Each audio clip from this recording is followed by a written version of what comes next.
Hey guys, जैसे मैंने बोला था कि मैं कोचिंग करने वाली हूँ और ऑफ़लाइन कोचिंग करने वाली हूँ और 2 दिन में ही मेरी कोचिंग स्टार्ट होने वाली थी। तो आज मेरी कोचिंग का ओरिएंटेशन है जो मतलब थोड़ी देर में होगा। अभी 4 बजे से है तो मैं जाऊँगी शायद। और अगर मैं बात करूँ कि मैं कौन सी कोचिंग ज्वाइन कर रही हूँ, तो मैं हरी वाली कोचिंग ज्वाइन कर रही हूँ क्योंकि मेरे शहर में उसके अलावा कोई अच्छी कोचिंग है ही नहीं। तो मेरे पास कोई और ऑप्शन था नहीं। मैंने पहले भी यही कोचिंग की थी तो मैंने सोचा वापस यही कोचिंग करते हैं। मैंने बहुत जगह सर्च किया कि बाकी कोचिंग्स कैसी हैं, मैंने डेमो क्लासेस किए पर वो मुझे सूट नहीं हुए। और बाकी कोचिंग में प्रॉब्लम क्या है ना कि वहाँ बच्चे भी नहीं हैं क्योंकि हरी वाली कोचिंग मेरे शहर में फैल गई है भाई, एकदम बीमारी के जैसे। मतलब उसके 3-4 ब्रांचेस इन लोगों ने खोल दिए हैं और सारे भाई बच्चे उसी में चले गए हैं और बाकी कोचिंग्स खाली हो गई हैं भाई। वो एक बेनिफिट हो जाता है वहाँ पे कि टीचर्स आप पे 1-on-1 इंटरेक्शन करेंगे और आप पे ज़्यादा मेहनत करेंगे। पर एक डिसएडवांटेज ये रहता है कि बाकी कोचिंग्स फिर मतलब एक बच्चे को कितना ही पढ़ाएंगे, मतलब वो मॉड्यूल्स का वर्क और प्लानर वो सब ढंग से नहीं करेंगे। फिर 1-2 बच्चों में तुम्हें कंपटीशन का भी नहीं पता चलता। तो इट्स बेटर कि तुम वो कोचिंग कर लो जो चल रही है अच्छी, जिसके परसेंटाइल्स अच्छे निकल रहे हैं। और मुझे यही समझ आया, 2 साल मैंने की थी वो ठीक था, उतना अच्छा मतलब गया नहीं मेरे लिए पर ठीक ठाक था। प्रॉब्लम ये हो गई थी कि मैं इवनिंग बैच में थी, मेरा स्कूल और कोचिंग साथ में था तो वो दोनों मैनेज नहीं हो पाया साथ में। और ऊपर से मेरा स्कूल भी बहुत देर का क्लासेस रखता था तो फिर इसलिए मेरे पास टाइम बचता ही नहीं था।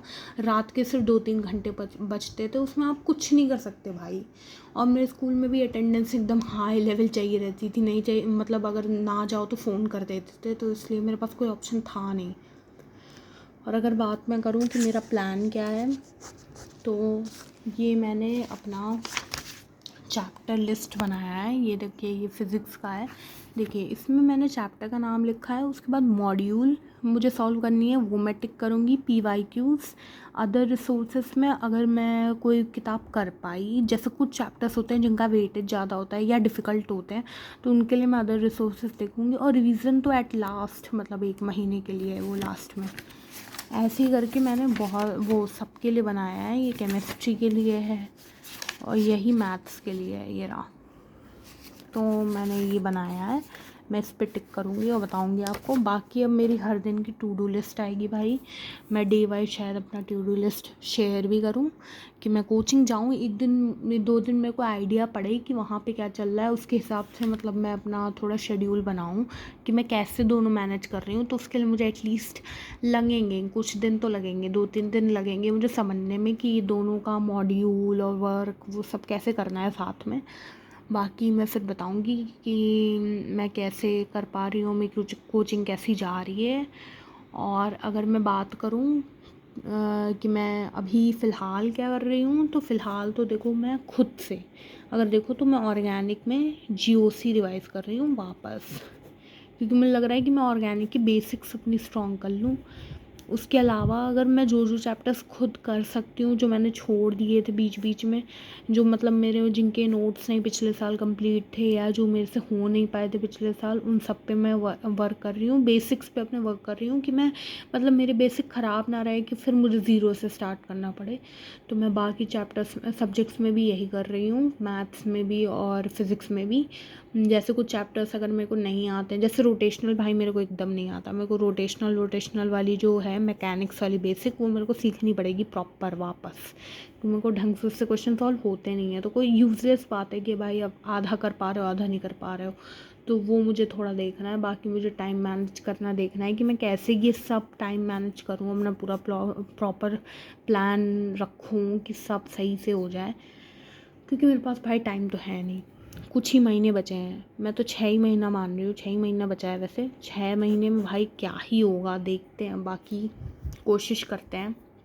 और अगर मैं बात करूँ भाई मेरी फैमिली का, कि जैसे मतलब अब मुझे फैमिली प्रेशर फ़ील हो रहा है कि नहीं हो रहा है। अगर मैं अपने फैमिली प्रेशर की बात करूँ भाई, मैं सिर्फ पढ़ाई नहीं, काफ़ी 1-2 चीज़ों और से गुज़र रही हूँ कि भाई मतलब देखो, फैमिली प्रेशर मेरे स्टडीज़ के लिए तो है, जैसे मैंने बताया था अपने पिछले वीडियो में कि मैं एक फ़ंक्शन में गई थी, तो कुछ फैमिली प्रेशर मेरे फैमिली मेम्बर्स में आ रहा है, वो मेरे वेट के लिए आ रहा है। काफ़ी इलॉजिकल बात है कि पढ़ाई के बीच में वेट कहाँ से आ गया, पर मेरे वो बॉडी वेट पे काफ़ी ज़्यादा मुझे आजकल सुनना पड़ रहा है उस पे भी।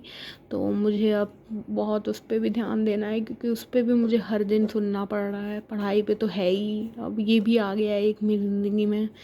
अब वो इसकी वजह से ना मेरा टाइम वेस्ट और हो रहा है, क्योंकि मुझे इस पे भी सुनना पड़ रहा है। तो अब इस पे भी थोड़ा मेरा बर्बादी जा रहा है, मेरे खाने वाने पे कंट्रोल हो रहा है। बाकी देखते हैं, अगर मैं क्योंकि भाई मैं खुद चाहती हूँ, मतलब मेरा फ़िज़िकली मैं थोड़ा और फ़िट हो जाऊँ। मैं बहुत ज़्यादा ही अनफ़िट हूँ फ़िज़िकली, तो मेरे को चाहिए कि मैं थोड़ा फ़िज़िकली फ़िट हो जाऊँ। बाकी उस पे देखते हैं, काम चल रहा है, अभी शुरू ही हुआ है काम। बाकी कि थोड़ा प्रेशर देखो भाई, मेरा पढ़ाई का तो आ ही रहा है, उसके अलावा ये सब चीज़ें भी आ गई हैं ज़िंदगी में मेरे, तो मुझे ये सब पे भी ध्यान देना है। और अगर मैं बताऊँ, मेरी फैमिली मेरे जॉब के लिए सपोर्टिव है कि नहीं, देखो यार, मेरे घर में पता है, आप ये नहीं देखोगे कि वो सपोर्टिव है कि नहीं, वो बहुत हाई एक्सपेक्टेशंस रखते हैं मेरे से। तो वो हाई एक्सपेक्टेशंस पे मैं खरी तो नहीं उतर पा रही हूँ उनके। वो मुझसे बहुत एकदम, मतलब क्या पता है, टॉप 1% में आने का एक्सपेक्टेशन रख लेते हैं, और वो तो मेरे से होगा नहीं। पर वो रखते हैं ऐसी एक्सपेक्टेशन, और फिर वो मैं नहीं कर पाती हूँ, तो फिर उसके बाद उन्हें भी दुख होता है और मुझे भी दुख होता है। और जो हमारे पास रह जाता है ना, जितना हम सक्सेस रे मतलब हमें मिलता है, हम उस पे भी नहीं खुश हो पाते हैं। प्रॉब्लम ये है, मेरे घर में पूरा दिन ही सब दुखी रहते हैं भाई, क्योंकि किसी ना किसी बात पे वो दुखी होते हैं, क्योंकि वो एक्सपेक्ट ही अपनी ज़िंदगी से ज़्यादा कर रहे हैं। तो वो अगर वहाँ तक, ऑफ कोर्स जितना आप एक्सपेक्ट करोगे उतना आपको मिलने नहीं वाला है आपकी ज़िंदगी में।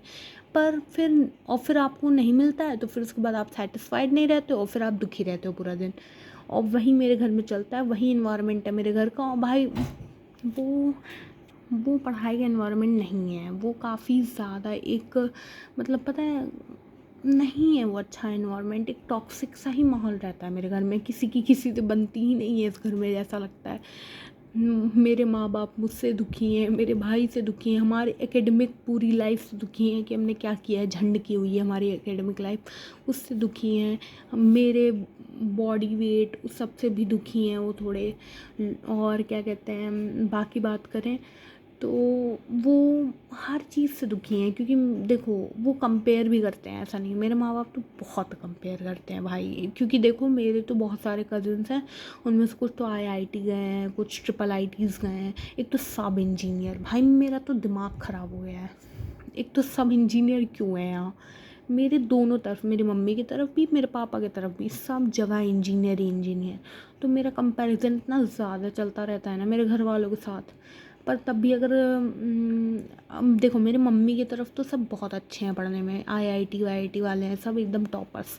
मेरे पापा की तरफ भी हैं, पर वो थोड़ा कम है, मतलब वो नॉर्मल है, एवरेज है कि, या अबव एवरेज है।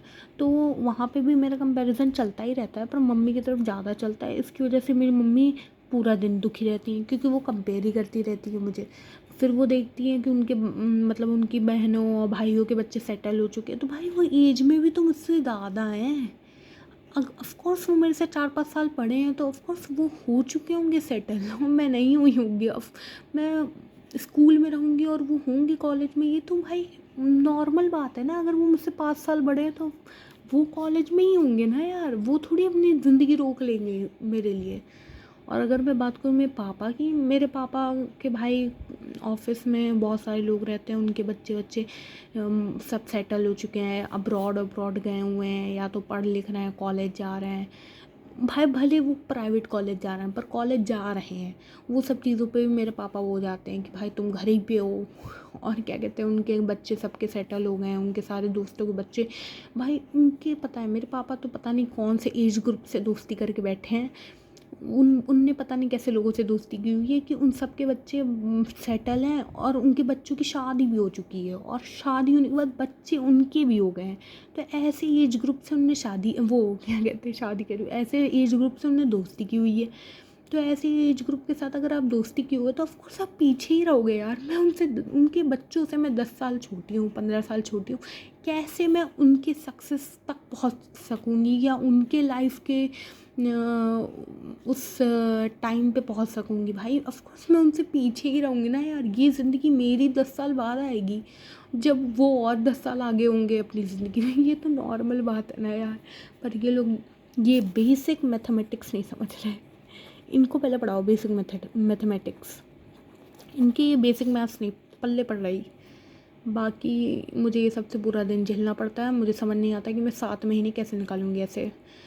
बहुत मुश्किल है मेरे लिए 7 महीने 8 महीने निकालना ऐसे, क्योंकि भाई मेरे से तो नहीं झेला जा रहा। इसलिए मैंने ऑफ़लाइन कोचिंग की है, वरना मैं ऑनलाइन ही कर लेती। पर मैं घर पे नहीं बैठ सकती भाई, घर पे बैठी रहूँगी ना तो पूरा दिन यही सब होगा। मेरे घर में पूरा दिन यही सब चलता रहता है भाई। ऐसा लगता है कि मैं किसी तो स्कूल में हूँ, या तो मतलब कोई प्रिंसिपल टीचर्स मेरे घर में पूरा दिन रैंक कट ऑफ, कौन किसका बच्चा कहाँ गया है, क्या हो रहा है, किसके बच्चे की कितने पैकेज लगे। भाई इतना गंदा एनवायरनमेंट कैसे हो सकता है किसी के घर का। किसी का बच्चा कुछ भी कर लेता भाई, तुरंत मेरे पे आ जाता है, तूने कुछ नहीं किया है, तू यहीं है अभी यहाँ से।